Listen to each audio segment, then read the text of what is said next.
Good morning,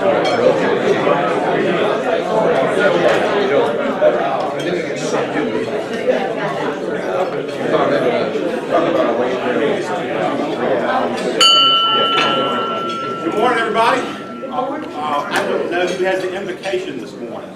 Ralph, I'm not classified. That would be me. I'm going to ask that everyone stand, please. And as you know, in the recent loss of Kevin Barth, who was a member of ours, his wife, I'd like for each of you to have your own silent prayer, and then I'll close it out.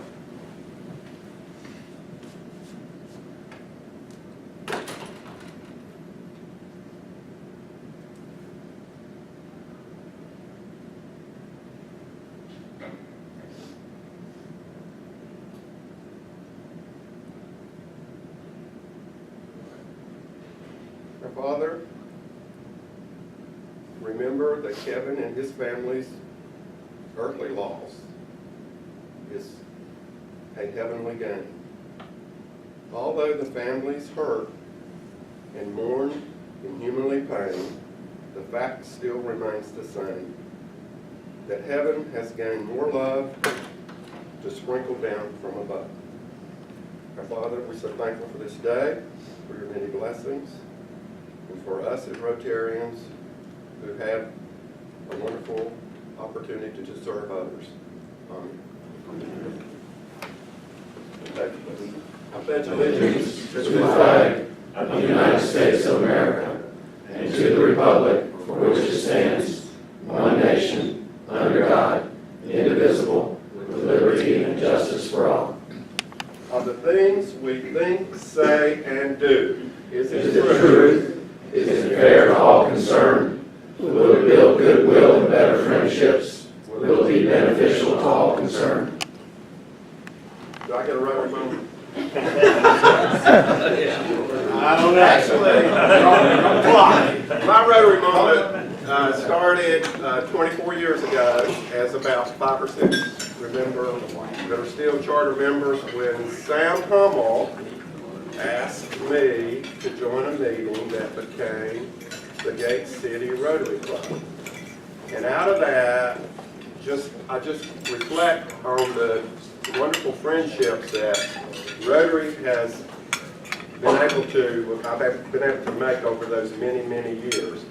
And we've had members here to come and go, but guess what? All those that come in our club, they're very special. The camaraderie we share, the friendships we share, what we do to help others is just so amazing. So I feel privileged to be a part of the Gate City Rotary Club.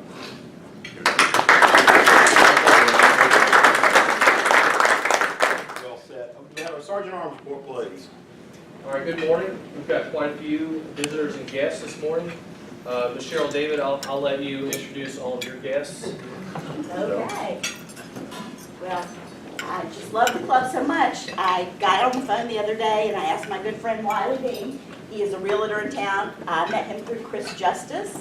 And Wiley, we're happy to have you here. My husband, Mark David. Thank you for being here, Mark. With my 2 associate attorneys, Justin Plummer. He handles probate and does what I do. And then Paul Zucchino, he handles all the elder care in our firm, Medicaid. And he's also a wonderful attorney. Thank you all for coming with me today.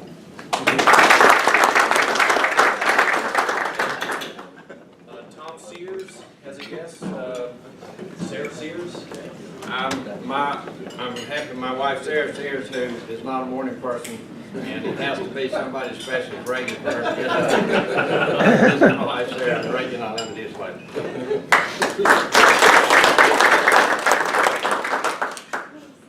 John Smith has a guest this morning. Good morning. My guest is Jody Lorenzo Cogley. She's a friend. She's executive director of Sanctuary House. She's a champion for folks with mental illnesses, and she's a different banker.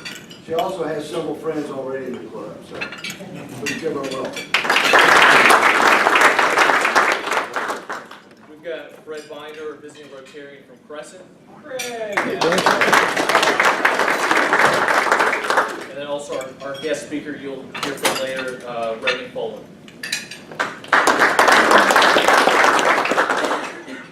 We've got a few announcements. If anybody's got something from the floor, let me know. We got a nice card from somebody that just visited Camp Carefree. I'm going to pass that around. Also, we've got a note here if you guys want to sign for Kevin and his family. I was thinking last night that, we're going to pass that around for us, that maybe sometimes the worst of time is the best time to be a Rotarian. So it was really nice to see so many people out supporting Kevin last night and the summer going today. So thank you for that. We've got a fundraising meeting after this. Any other announcements on the floor? Chris? All right, so everybody got their envelopes this morning, right? Nah, not everybody did. I saw some of y'all walk in late, but I got it. Hassel and Robert's over here, and somebody's hiding. Where's Mr. Bracken? There you are, Mr. Bracken. All right, so everybody's got their raffles. There's a So seat right here. Dan put me in charge of, I guess, cracking the whip, making sure these raffle tickets get sold. Selling points. We've only got 1,500 raffle tickets, okay? 1,500 club-wide, so that should be a real good selling point. Somebody's got to win, and I really would like to sell all 1,500 of these things. They're $20 a pop. All the stuff that can be won is donated, right, Dan? So, I mean, this $20 that you get for the club is free and clear for the club. So it's real important to get these things sold. I am offering every week. I'm going to try to bring in a list of where people are on the sales. So what I'd like you guys to do is go ahead and send me an email. Let me know where you are on the sales before every meeting, because I would love to get a list tracking who sold what. If you're the #1 seller in the club, I'm going to give you an iPad mini, all right? An iPad mini for the #1 seller in the club. And if you look at what our requirements are for this fundraiser, the price of the iPad mini coincides nicely with what everybody's being asked to get for the silent auction. So you could, of course, just donate that to the silent auction, or you could keep it for yourself, either way. So the iPad mini for the #1 seller, all right? Yeah. Is that for each week? No.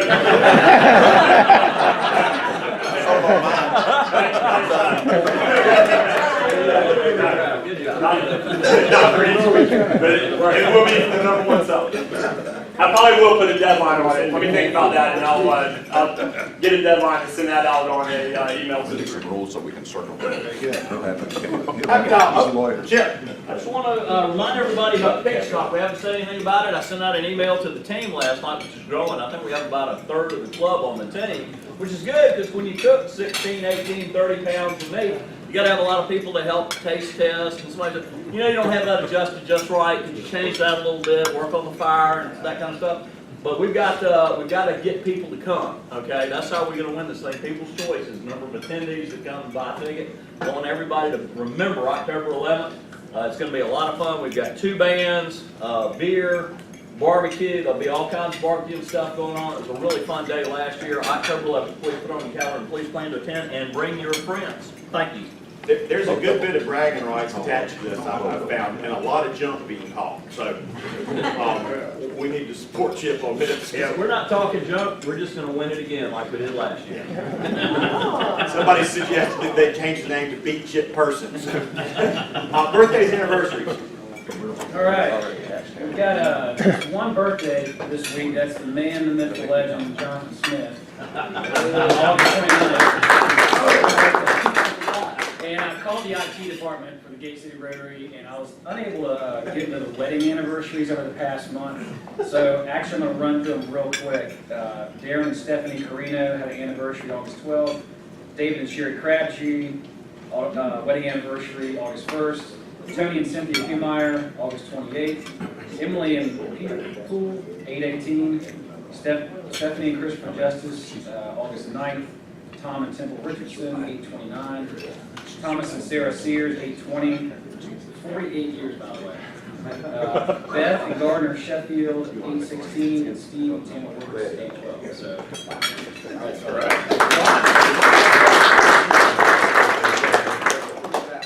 I see nothing else. Buster, we got Happy Dollar today. We got Happy Dollar. Yeah, we did. Emily goes out there when you have happy hour.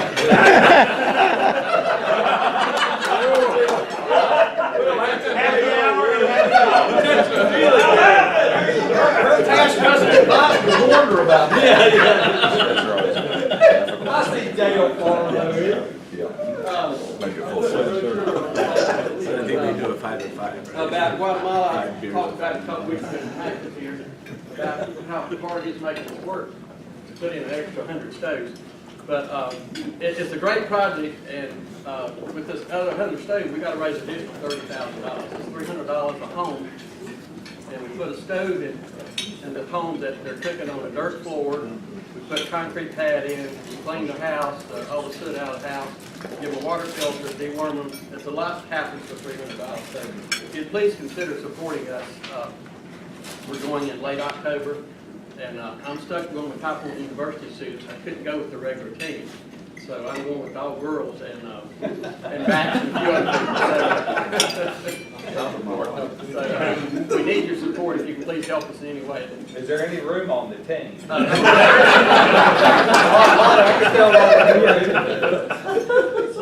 there's plenty of room on the team for extra help. But we do need your help if you can please help us in any way. It's not a whole lot of money for us, but it really changes their whole life, their way of life. It cuts down on their wood consumption by 70% using the stove over what they're doing now. So great difference to them.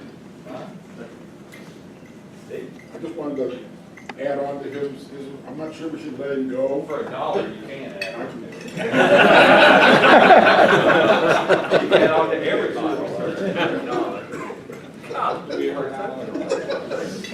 Anyway, Teddy was on that team with the High Point University students last year. We had a great time, but I'm not sure we should let him go on that one. Mark, yeah.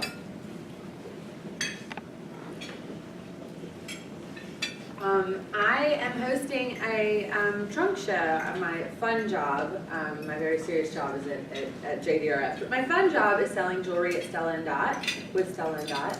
And I have several customers in the room, but I'm doing one at Gia on Tuesday night to support the fundraiser. So both the commission and the Hostess Rewards will go back to the fundraiser. So would love for you all to come shop for your spouses or just forward that invitation to your spouses. It's great jewelry. 50% of the line is under $50,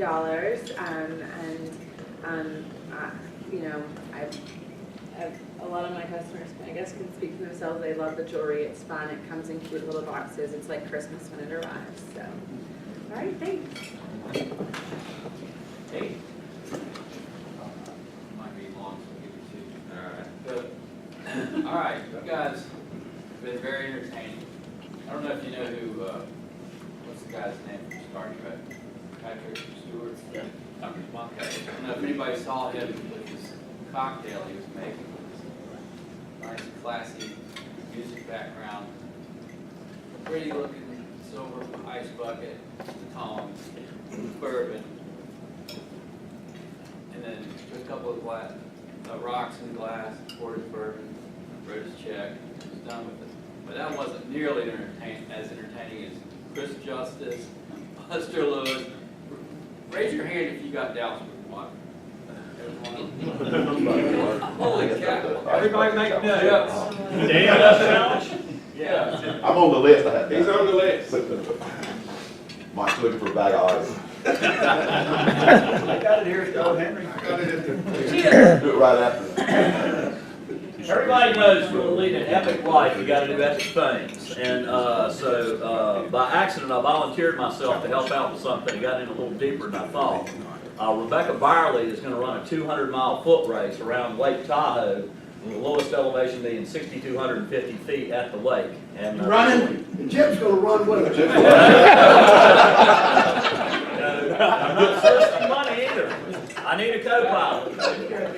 The Person Hummer, Team Possum Hummer, is going to be decaled up. It's going to have Rotary, run a home, Raymond James on the side. It's getting done today. Just got out of the body shop from a little incident we had. And anyway, you can't hurt one if you try. But I need a co-pilot. I'm leaving Monday morning.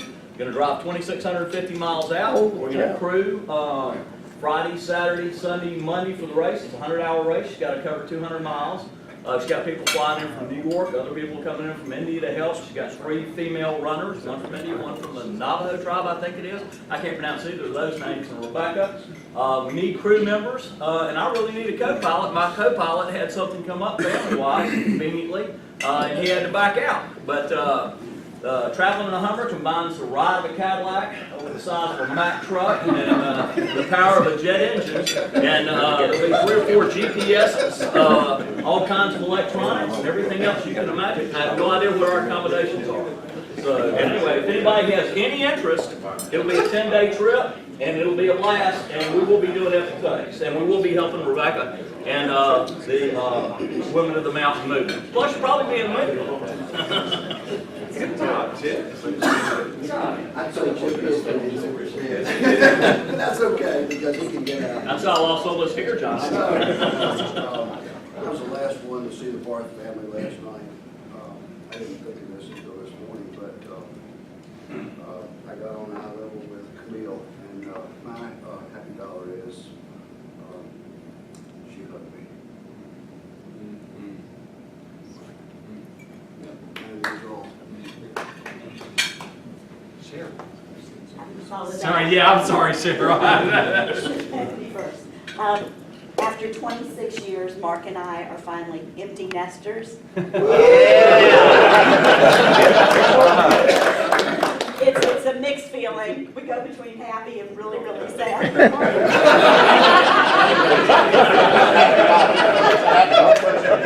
Let me just say this. You're never truly an empty nester until they're off your cell phone plan. So, I don't mean to deflate it, but that's really the key. It's like every time I stand up, my daughter's having a baby. But we're very fertile out at my little house. But 2 hours from now, we're having number 2. And I saw Mid the other day talking about 4 kids under 4. 3 kids under 4. It really got me concerned, especially since my other son's having a baby in 2 months, and I started calculating. So I checked with my wife. I took the puppy, had her spaded, so I don't think I'm going to stay there. I've been having a baby for quite a while. Pray for us this morning.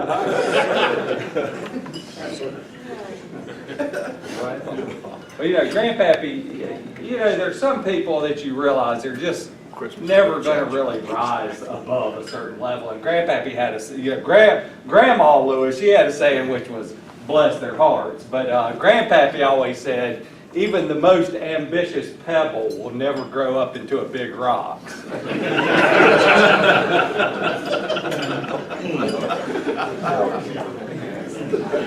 I'm not sure I take this.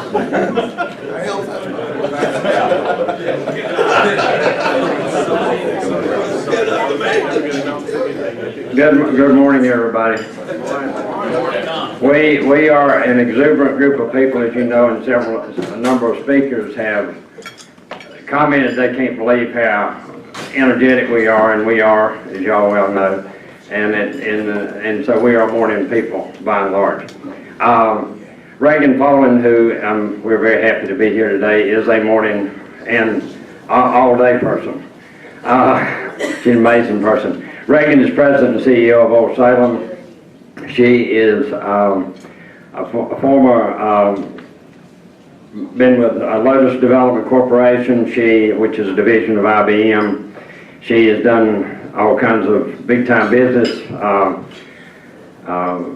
things that are very important. She has a degree from that school up in the state above us, Virginia. No, I'm joking. And she also has an MBA from the University of Richmond. Reagan is a very busy lady, to say the least. She does, and she and her husband together do so many things, wonderful things for Winston and North Carolina and Virginia, and it's incredible.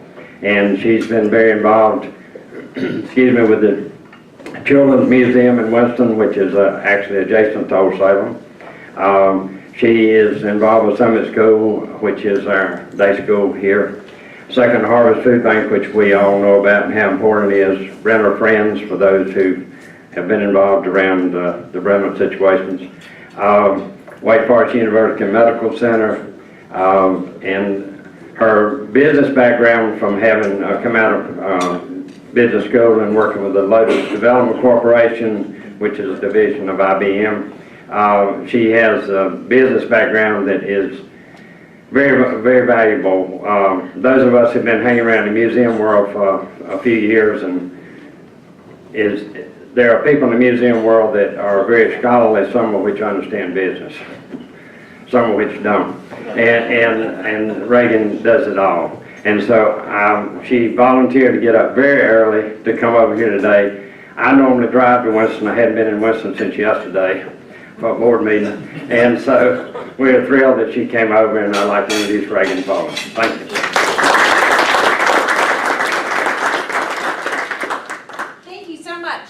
If you can hear me, I'm going to stand here because I want to drive this. The one thing Tom didn't tell you is I too am a Rotarian. I'm in the Rotary, downtown Rotary in Winston-Salem, so I know how important it is to stay on time. So I will. So I'm going to actually start my timer so that I got to take the glasses off on. This is age. Okay. So I thought I would take just a few minutes and tell you a little bit about what's new in Old Salem and kind of what we're up to. But show of hands, who's been to Old Salem? Okay.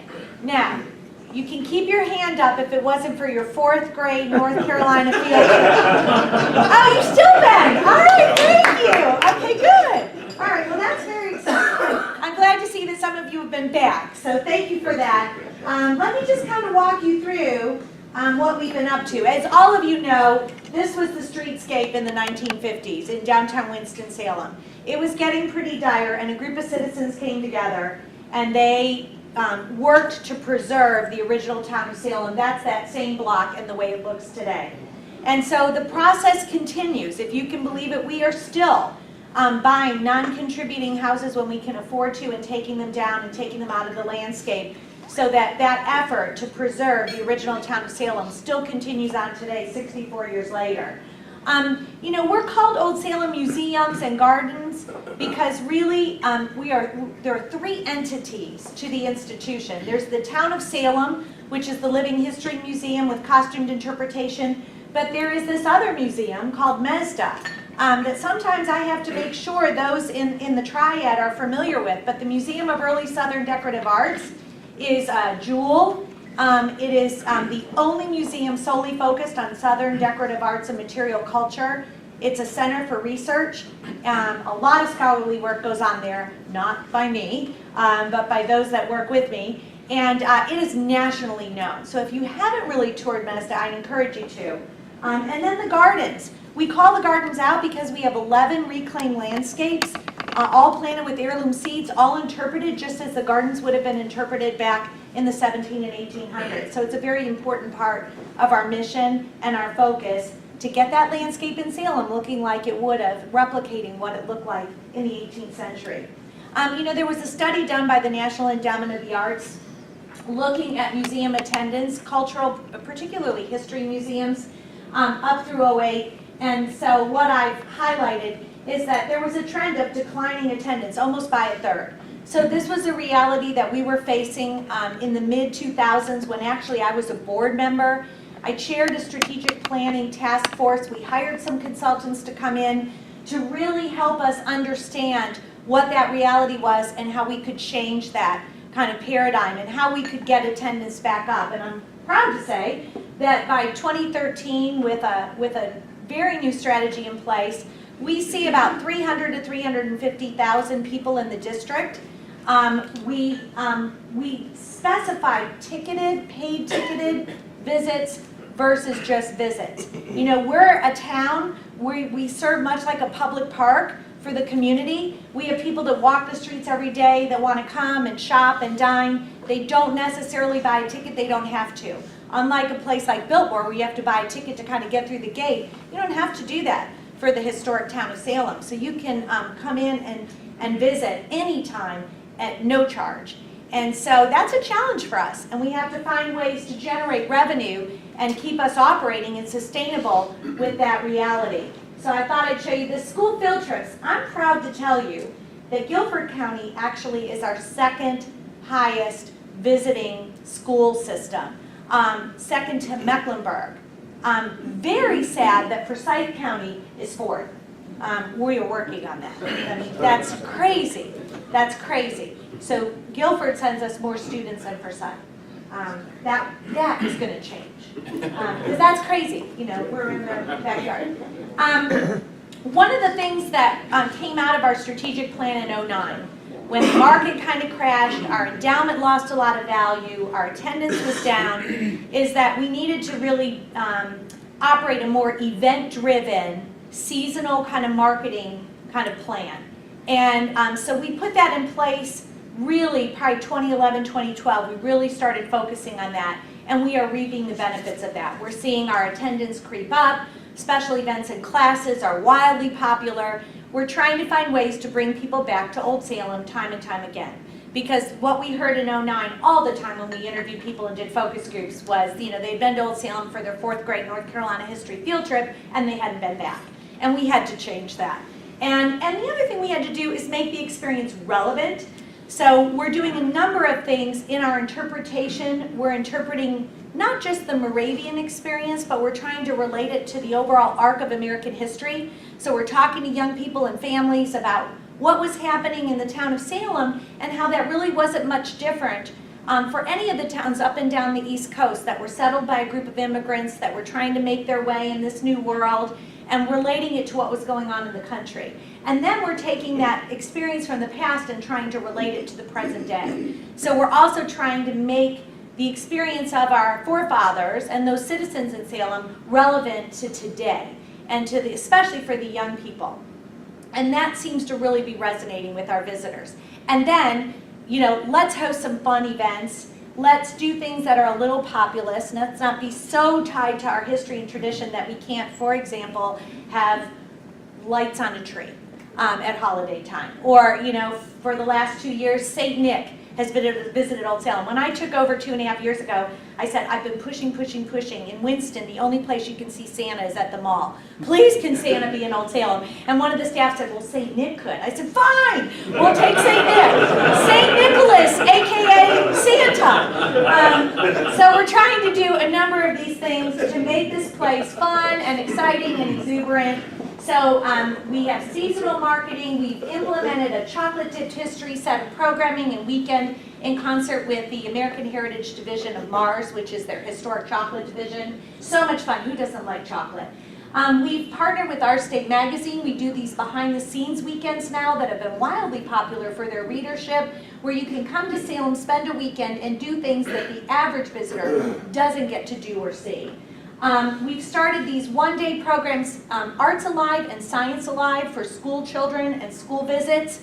We don't just interpret history for school children. We interpret history, art, and science K through 8. And we have curriculum that dovetails with the core curriculum in the state of North Carolina.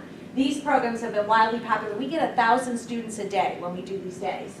MESDA is, they have a whole series of conferences, Saturday seminars. They take them on the road, they do them in Winston, at MESDA. They are always sold out. We regularly get people from all over the country coming to attend these sessions. They're terrific. There's going to be one in 2015 called Chic It Up, Y'all. And so it's a fun title, but it's about interior design, but also interior design with a focus on antiques. So making kind of the scholarly work there relevant to, and you know, the average person that's looking to buy maybe a fine piece and own it and have it in their home. We started doing a series of fundraising events. Believe it or not, we had always had fundraising programs, annual fund. We had not really done fundraising events in Old Salem prior to my term 2.5 years ago. We started last fall with one called Moonshine in the Meadow. It was so much fun. Using people love being in our place. They love that sense of place. It really went beautifully for us, and we'll continue that this year. We have the oldest operating gunsmith shop in the United States. Why don't we leverage that? So last year we started a shooting clays tournament. It was greatly popular. We'll do that again this year. It's a perfect fit with what we're doing with our gunsmith shop. And then we have a young group, before I talk about this, we have a group of young people that are really working on supporting the museum called our New Benefactors, 20, 30-somethings. They regularly plan fun events in Salem. For us, they're really friend-raisers, not fundraisers, but we really want to get young professionals in Winston involved with the museum. In August, they had a foosball tournament in our visitor center. In the fall, they do a Gardens and Guns party out in our tavern barn and using our tavern meadow. They're really engaged. Their numbers are growing. We probably have about 200 new benefactor members. So that's been really very meaningful program for us. And then one thing I noticed when I came on board is that we really weren't getting ongoing corporate support. The corporate community would regularly tell me, especially our board members and others, how they use Salem, the town of Salem, as a recruiting tool. That they use it when they're recruiting new employees. The city uses it when it's trying to bring business, because it does make downtown Winston-Salem and the landscape in downtown very unique, unlike really anything in the state. I thought we need to leverage that, and the corporate community needs to help us in an ongoing way. And so we established a corporate membership program called the Pillars Program. Last year was its first year at the inception of it. In the very first year, 45 companies signed on to be corporate members to the tune of about $120,000. We had one company say no. So to me, that speaks volumes. And I will say, we still operate at a deficit. It's a small deficit. In 2008, 2009, we probably had about $5 million of accumulated operating debt. We, as of November of last year, got all that debt retired.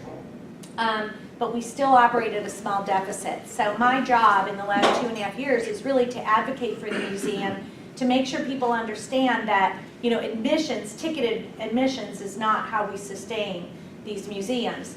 And I thought the corporate community needs to get on board, and they did. And so when I went to the city of Winston-Salem, which does not support us nearly like the city of Greensboro supports the Greensboro Science Center, and I do hold it up as an example all the time. The city of Winston-Salem, until this year, was giving Old Salem $48,000. The city of Greensboro's grant to the Greensboro Science Center is $1.08 million. And don't think I didn't use it. Per year. Per year. So thank you, city of Greensboro, if anybody's with the city, because I really almost had to use it to sort of embarrass our city leaders in Winston-Salem. That's crazy. You know, when you've got a tourist attraction that's generating visits and an economic impact. Our economic impact study last year revealed that we drive about $45 million of impact in the community. So in any event, I use that, and then I use the fact that the corporate community immediately jumped on board to support us. The city is where we're lagging. I'm working on that. But this program's going great. We have another, I think, 10 new members this year. So it's really terrific. And members get benefits. You know, they can bring their employees, they can use our spaces for events. It's been a good thing. MESDA was featured over the last about year, almost a year and a half, on UNC TV with a little segment called Collecting Carolina. There were 15 of these. The last one just aired. They're going to re-air them, particularly to celebrate the 50th anniversary of MESDA. Next year, MESDA will be 50 years old. That's very exciting for us. And then in 2016, the town of Salem will be 250 years old. So those are wonderful anniversaries that we're going to have some fun celebrating.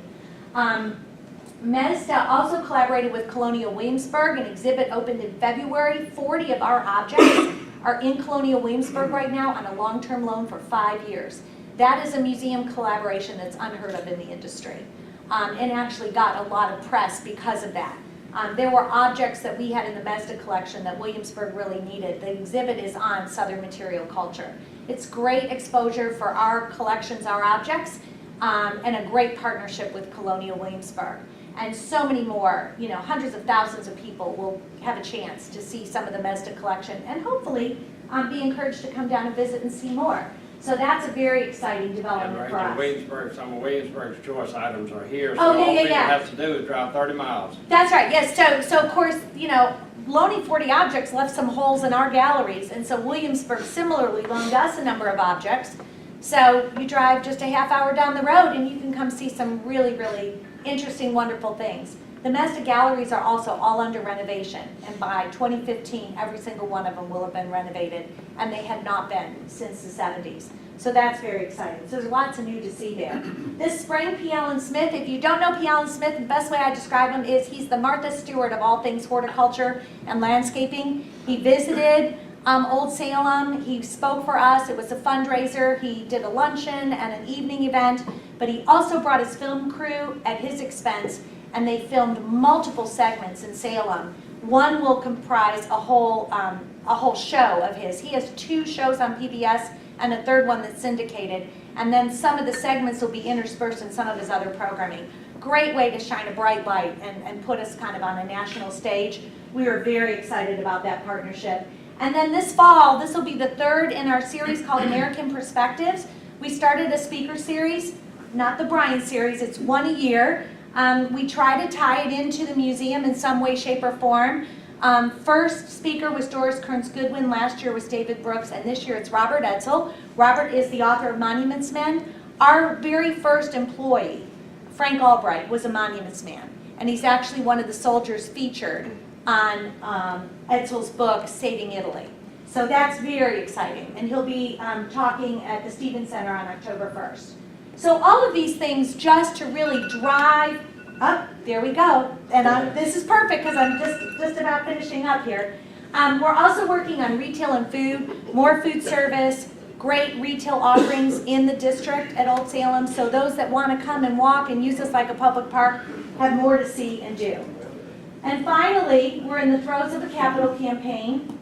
Actually, that number's a little old. We're at about 14.6 on a 17.6 goal. We hope to conclude the campaign next year, but we're investing. We're raising endowment funds, and we're raising some funds to do some capital projects. Some are very significant. All the projects at the Horton Center, but also to restore the original 1794 school that has never been restored and furnished and programmed as a school. And you know, in a town where women's education was as important as the men's in the 1700s, which is really so moving, we need to be talking about that. You know, we were probably, the town of Salem was probably one of the earliest to insist on girls getting equal access to education. The girls took all the same subjects the boys did, so it wasn't just needlework and decorum and etiquette. It was Greek and Latin. It's a very powerful story, particularly today in a world where we're really concerned about educating our children. We want to be telling that story. So that's one of the big flagship projects in the campaign. And so I thank you. Thank you for inviting me and having me this morning. And I'm happy to answer questions if you have time. You got plenty of time. Okay. You got plenty of time. I feel like I was like that commercial with the FedEx guy, but there was so much I wanted to tell you. So that's just a smattering. Yes? I was very excited to hear about the historical chocolate, which I can't exactly imagine, but also your gun shop. I looked at having a rifle made there years ago and couldn't afford it then, and I sort of forgot about it, but now you're out marketing this. Yeah. You know, the whole thing, what a great thing. Thank you very much. Yeah, the gunsmiths actually have a backlog of orders. They do actually produce guns, long rifles for people. And it's really fascinating even just to visit. Children love it. Yes? Right. I subscribe to Garden and Gun magazine. I don't know if maybe you're Yes, familiar with that. we sure are. Your readership, the readership of that magazine would be perfect for a story about this. Have they ever done one on you guys? You know, they haven't, but we actually are working on it. Yeah. We think it's a no-brainer, It you know, is. with all these reclaimed landscapes, the gardens, and then this oldest continuously operating gunsmith It's shop. perfect. It is perfect. Yep. So we've made some forays. I think we'll get there. And they do events surrounding articles in their magazine, which would be perfect as well. So as you delve into that, you should talk to them about that. That is like it's clearly on our bucket list of things we want, no question. Yes? Reagan, you showed us the before and after pictures of the streetscapes. Since you've got a little time, could you talk a little bit more about how Old Salem as it is now was put together? How it was put together? Yes. So it was a group of citizens in 1950. They came together to basically take this very depressed part of downtown. A number of buildings at the time were going to be raised, I think, for a parking lot. Classic story, right, of downtown development. And some citizens came together and said, wait a minute, wait a minute, wait a minute. Interspersed with all these buildings that were built around it is some original architecture from the original town of Salem. We've got to save this thing. And so they came together, and over about 10 years, they raised, at the time, I think it was $2 million, and they bought a number of properties to do nothing more than take down, and began the process of restoring and preserving the original buildings. And then, subsequent to that, doing some historic reconstructions to put other buildings back into the landscape that were long gone. So what you have in the town today is about 2/3 original fabric, 2/3 original, about 1/3 historic reconstruction. Just to give you a point of comparison, Williamsburg is probably the flip of that. It's probably 1/3 original, 2/3 reconstruction. The reconstructions, many of them were in the original National Landmark. It is a National Landmark district, not just a building, but district. It is zoned in H district. It was the first in the state of North Carolina. So there are a lot of firsts there, even when you talk about the preservation story. Last year we took down Peter's house, we took down... And the bistro. And the bistro. So we took down 2 houses last year, and we've got one that we've gone to the Historic Resource Commission for this year to take down. So it does continue on. It's gotten to be expensive, and so we only can do it when, especially given the fact that we operate a little bit of a deficit, we can only do it when it's really affordable, but it's still very important to us, very important to us. And so, you know, Tom was right. There's a lot of scholarly work that goes on in the museum as it relates to preservation, architecture, our collections, our curatorial work, as well as all the fun marketing, you know, but we've got to get people there to appreciate what we have.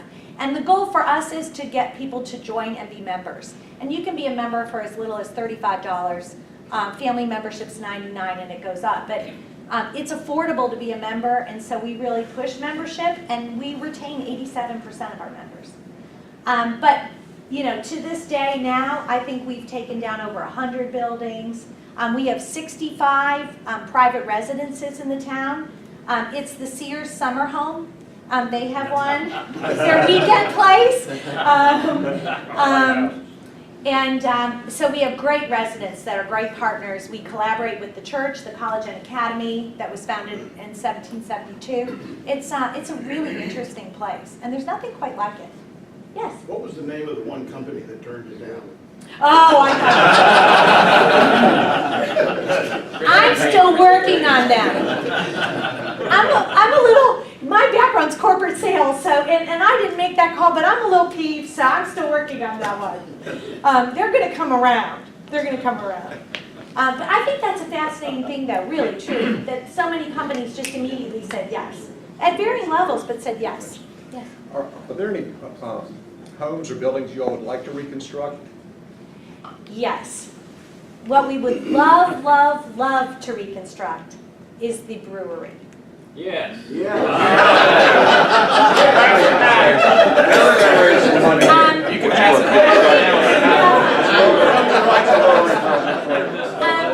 Seriously, we've done the archaeology. We know exactly where the brewery and the tannery and the slaughterhouse was. And we would love, love, love. The brewery was the very first brewery in North Carolina. And so how meaningful would that be to reconstruct it, but then to operate a microbrewery in Old Salem? I mean, everybody wants it. It's the challenge of the footprint of the original building. Would it serve, you know, a microbrewery / food service restaurant? And I think you'd probably have to do the brewery and tannery, you know, but you could probably do it. But it would be, you know, reconstructions done the way we do them are not like a modern day construction effort. We need a partner. I think it's more of an investment. But yes, I get asked all the time, and I would love to do that. Yes? Well, now that you're on that subject, I remember seeing on Antiques Roadshow a fish about this big, I think it was pottery, I think it was a whiskey bottle. Yeah. Did they have one of those there? They did. The brewery was actually a brewery and a distillery, and we have all the original records from the elders, because you know the town of Salem was a theocracy, but we have all the records of the elders approving the building of the brewery and distillery on the condition that the focus be on wholesome beer and less on that, you know, sinful brandy. I mean, it's very funny. It was, but I believe it was brandy. It really wasn't whiskey at the time. It was brandy and it was beer. But they were German, so beer was very much a part of their culture and life over in Germany, what is now the Czech Republic. So it was pretty natural, and we have the records indicating it was the first in North Carolina. And microbreweries are such a big business for us, it's just a no-brainer. Yes? How often are the gardening workshops? We have garden workshops. We have one today at 12 o'clock. Yeah, we do them at probably every few weeks we have one. Usually during the week at lunch, and if you want to give me your card, I'll just put you on the email list. Because we also every other year do a very big landscape garden conference that's wildly popular. And then periodically we will do some things on Saturdays. So if you want to be on the garden list, just give me your email and I'll get you on it, then you'll know. Anybody that would like to just get the emails, please just give me your cards and I'm happy to get you on our email. You can go online and look at things, and if somebody's seriously interested in Old Salem, for the right thing, they might could get a tour of a private house if they want to come over. Yes. You kind of know somebody. Tom and Sarah both are wonderful supporters of Old Salem. Tom's on the board. They come to things. They're supportive of us. They're great partners as residents in the town, but great partners in every sense of the word. You've got a good one in both of them in your group. And he has told me, kind of gave me the lowdown on your group. You have a wonderful Rotary. As a Rotarian, I have to say, I was so impressed with the things I hear that you all do. So kudos to all of you. And thank you for your time. You want to comment on the pottery site too, because this is something we're... The reason we're taking the house down, real quick, the reason we're taking the house down, we've asked to take the house down, is That's that a non-conforming house, and it sits on top of the archaeological site for pottery. Pottery is really big for us. We've received a gift of kind of the largest private collection of ceramics in the country. It's going into a self-guided gallery in Mesda. It'll open next year. We have potters, tradespeople that are potters on staff. We interpret ceramics, and we know where the archaeological site is, and we want to start digging and doing more research. So it's very exciting. Thank you. Thank you. Thank you. You've obviously brought something of value to Cape City this morning. They're ready for a brewery. We have a book bag again in your honor to County Elementary, so we will take that. Love that. And we also have a raffle, if you would please draw for us. Sure. You want to buy a raffle ticket? Okay. 716128. Woo! I just said that. Nobody gets more excited. All right.